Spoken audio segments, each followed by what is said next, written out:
Bonjour, aujourd'hui j'aimerais vous proposer la suite et la fin de ma présentation des éléments de Wargaming Terran, de MicroArt Studio.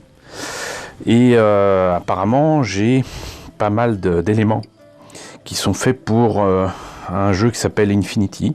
Je crois que c'est espagnol.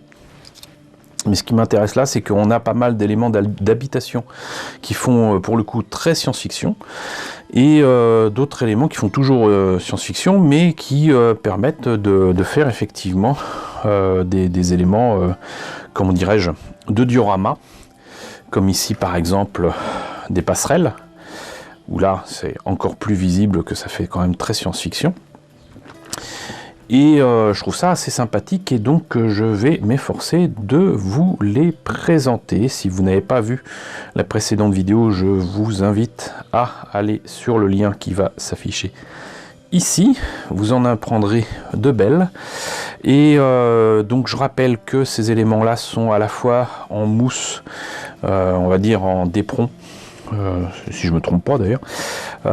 C'est en fait du polystyrène extrudé.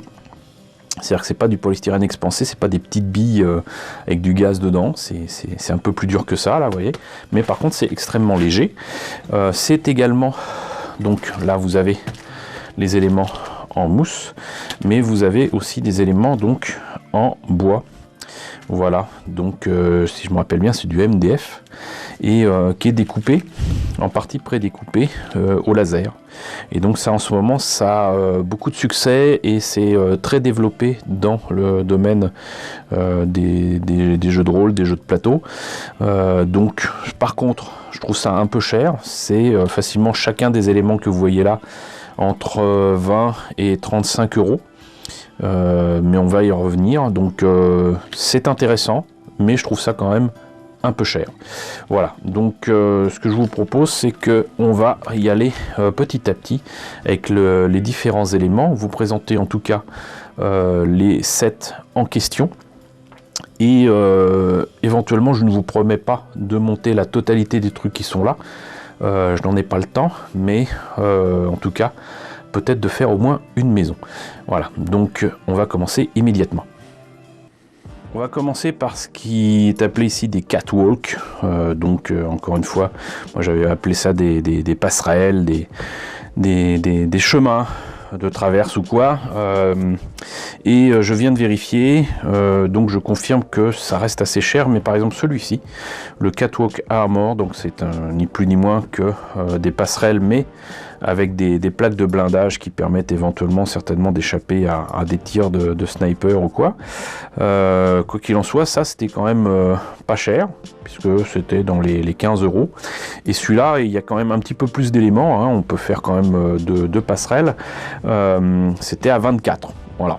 Mais donc vous voyez que apparemment une fois peint ça a l'air sympa, mais comme je vous l'ai démontré la dernière fois, vaut mieux pas peindre les pièces à l'avance. Il faut certainement les peindre après coup, mais là je vois pas comment faire ça avec ces éléments là sans les faire gonfler entre guillemets avec la peinture que je balance dessus. Alors peut-être que c'est parce que j'ai utilisé des bombes, c'est peut-être la peinture utilisée qui ne va pas, mais donc ça reste quand même des éléments modulaires qu'on n'est pas obligé de monter tel quel, on peut les monter de différentes façons, hein, apparemment. Et donc comme vous voyez, c'est donc prédécoupé au laser et c'est encore un truc qui va me permettre de récupérer des petits éléments géométriques, rectangulaires, carrés, etc. qui seront parfaits pour certains projets de maquette, notamment de réaliser le vaisseau Destiny de Stargate Universe. Donc ça c'est pour le Catwalk Armor. Et ce Tech Catwalk me rappelle beaucoup, mais en bois du coup, ce que j'avais trouvé dans une collection qui s'appelle Robogear, que j'aime bien, et qui était en plastique et qui était d'origine russe a priori. Et là ça permet donc effectivement de faire des escaliers, des passerelles, et en tout cas en faire deux apparemment, et de faire différentes versions possibles. Ça, celle-là j'aime bien. Et encore une fois, vous voyez que il y a des trucs creux. Par contre, j'ai l'impression que les éléments ont déjà été enlevés. Pas toujours, mais là ça y est encore, là ça y est pas. Peut-être que c'est encore dedans. Si c'est dedans, tant mieux. Hein. Si ça ne l'est pas, bah tant pis pour moi. C'est dommage parce que là, ça m'aurait fait quand même un bon paquet d'éléments à récupérer. Mais vous voyez que c'est un design un peu différent du précédent. Alors là, on a un truc intéressant, c'est le District 5 Apartment 1. Et il est indiqué que c'est compatible avec le Tech Catwalk que je vous ai présenté tout à l'heure. Donc c'est-à-dire qu'on peut l'y brancher dessus, on va dire, pour faire en sorte que ce bâtiment soit accessible par ces passerelles. Donc on voit bien que c'est un design lié au jeu Infinity. Et là on voit que apparemment donc il y a au moins 3 étages. Apparemment c'est une version qui a été améliorée. Apparemment il y a une première version qui était peut-être pas celle-là. Et c'est toujours donc de Micro Art Studio si vous cherchez. Et là vous voyez donc effectivement il faut quand même découper certaines pièces pour que ça puisse sortir tout seul du bois. Les différents éléments donc se montent de la sorte, mais j'espère que les instructions sont un peu plus précises et un peu plus faciles à suivre que ce que je vous ai déjà montré, parce que pour moi sincèrement ça n'allait pas. Donc là les pièces on les voit pas, mais vous avez 1, 2, 3, 4, 5, 6, j'ai l'impression qu'il y a 6 planches, voilà. J'imagine qu'il y en a 2 pour chaque étage. Et là, il n'y a pas d'image pour montrer en quoi c'est compatible avec les catwalks. Mais bon, on va leur faire confiance. Et c'est pas les seuls éléments qui soient compatibles, puisque j'ai 2 autres sets qui permettent de relier cet appartement du District 5 ou de le compléter. Alors donc là nous avons ce District 5 L Apartment, donc j'imagine que c'est pour la forme de l'appartement. Donc là on voit bien qu'il n'y a qu'un seul étage, pour autant il y a quand même le toit, et je ne sais pas s'il y a vraiment la possibilité de faire un deuxième étage ou quoi, mais on le saura bien vite quoi qu'il en soit. Donc voilà ce que ça donne a priori. Ça n'est pas pré-peint ni rien, en tout cas je ne me rappelle pas que ce fut pré-peint, et donc encore une fois je suis assez surpris de voir cette présentation, mais là donc je ne vois pas d'éléments pré-peints. Maintenant c'est souvent le cas, c'est carrément imprimé dessus, ce qui rend superbe, mais Fabrice d'ailleurs si tu me regardes tu peux préciser ça dans les commentaires, mais voilà, ça a l'air sympathique, et donc c'est peut-être compatible avec l'élément que je vous ai présenté avant. Avant de continuer, juste préciser que j'ai vérifié, et il y a un petit peu plus d'instructions sur les autres côtés là, mais par contre je confirme que c'est pas peint, et là ça s'enlève facilement là, mais là par exemple c'est à peine gravé, et avec de la peinture je sais pas trop ce que ça peut donner, mais c'est pas peint. Voilà, donc c'est toujours bon à savoir. On continue du coup toujours avec le District 5, et là c'est le Guard House, et c'est encore compatible avec les appartements District 5. Donc apparemment il y a 2 étages, c'est un peu plus carré, il y a quelques éléments qui rappellent des échelles, et là pareil j'imagine que les instructions, bien que en couleur, ne diffèrent pas trop des préférences 7. Des précédents sets. Donc voilà ce que ça donne pour celui-ci. On va passer maintenant aux autres éléments qui associent MDF et mousse.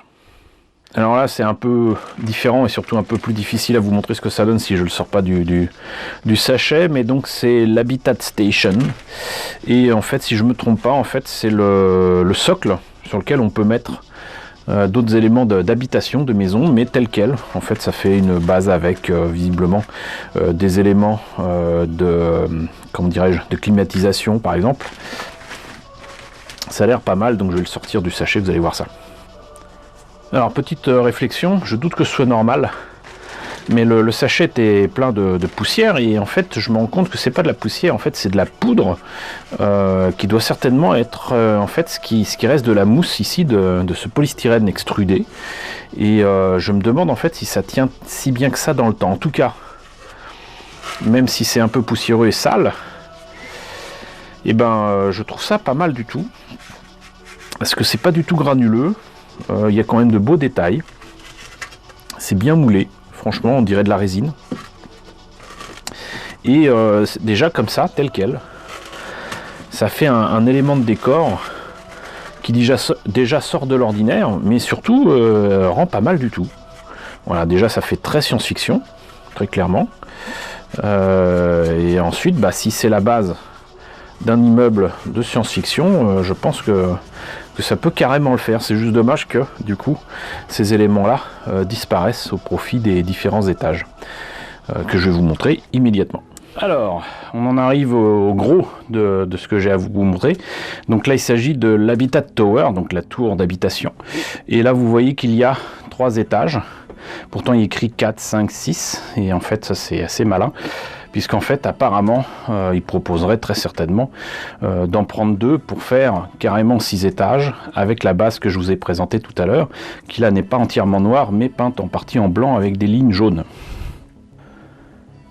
Ce set là d'ailleurs n'est pas si cher que ça, il est à peu près à 25 €, et donc il comprend et du MDF et des éléments en polystyrène extrudé. Vous voyez, donc en fait ça correspond aux étages. C'est juste dommage que du coup les vitres sont pas des vitres, il n'y a rien de transparent là dedans, mais ça m'a l'air d'être quand même de qualité, donc voilà. Et